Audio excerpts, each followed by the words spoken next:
Are there any particular kind of stories that you would love to be able to go back, from the Clone Wars kind of era and retell in live action? I would love to get to do some more of Clone Wars era, and I know my friend Ewan would be game for that as well. It's a cool look. It's a cool sort of period in Star Wars, and I think there's great stories that we could tell there. So, who knows? Maybe one day. One thing I thought that was really interesting that y'all were talking about in the panel is just how Ahsoka bridges so many gaps for Anakin between Clone Wars, bringing back to live action. We're celebrating the 20th anniversary of Revenge of the Sith this year. There's a contingent, I will tell you, myself included, that thinks Revenge of the Sith is maybe one of the, if not the best Star Wars movie there is. How do you respond to that? I feel like the legacy of the movie has changed over the past 2 decades. Yeah, I mean, it's flattering to hear you say that. I was very proud of the work that we did, on Episode 3, and I think George Lucas was really excited to tell that story. You could just tell that he was just in his element, and that was kind of what we were building towards, and getting to finally sort of make that transition from Anakin to Darth Vader was sort of one of the promises of the prequels. So to actually get to do that was a great thing, and so it's really nice to hear from fans that movie means a lot to them, and I love it. Yeah. Certainly, Revenge of the Sith goes to some pretty dark places, and especially for Anakin, to the point where the film even has the highest rating of any Star Wars movie into age rating. Looking back now, how do you feel about the tone of the movie as a Star Wars movie and as a piece to itself? I mean, it's definitely one of the darker of the Star Wars films, and George Lucas made some very bold choices, and I love that he did that. But he did it in a way that we could still digest. So. You know that Anakin is killing the younglings, but we don't actually see it. But yeah, I like it when Star Wars goes dark. That works for me.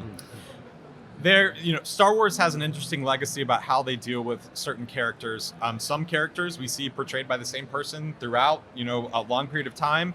Anakin has obviously, you're one of many great actors who has had a part in playing the role. And this might be a simple question, but how long would you want to play Anakin? I mean, you've come back to the character. It was 20 years ago. It's now. Is it something that you would be okay with continuing to revisit? Yeah, I mean, just the fact that we have the technical ability to do it, obviously It requires a little bit of de-aging, and I love this character. I would love to get to continue to explore Anakin's story some more, and hopefully get to explore sort of the Darth Vader timeline a little bit more too. I think there's more stories there to be told. Does it feel different, going back and putting on both the Anakin's outfit and the Vader suit 20 years ago and now? Does it feel different to you? I don't know. Of course, it feels different. I'm different. I've had 20 years of life and that I didn't have before, and so that just sort of changes your perspective on things. But in a lot of ways, I feel even more connected to Anakin now than I ever have, just because I've had more time to think about him and sort of try to understand him. But it's a very unique thing coming back to a role, after all of these years, and an interesting sort of exercise in the craft of acting, having to sort of account for that passage of time. But I feel very fortunate that I have the opportunity to do it. So one thing that we've been asking everyone, and not to put you on the spot here, but there's always a debate about what order you should show, the movies. Yeah. Do you have a definitive take on if you're talking about your kids or just somebody who's new coming to the series who hasn't seen it before? Do you have an opinion on that?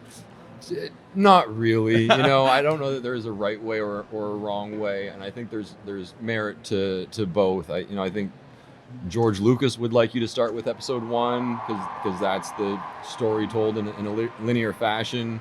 But there's definitely something to be said for starting with episode 4, sorry, and then going back and doing the prequels afterwards.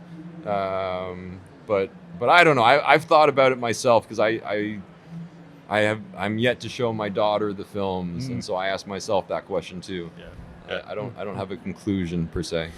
I went through them with my daughter, and she wanted to watch them in numerical order, so we went 1 to 9. Yeah. And she loved it. I mean, and I was worried because the movies do get a little heavy before, up to 3 especially. She was only like 6 or 7 at the time, but she absolutely loved it. So. Yeah. I think it would be different for my daughter because it's seeing her dad do some sort of gnarly stuff. But yeah.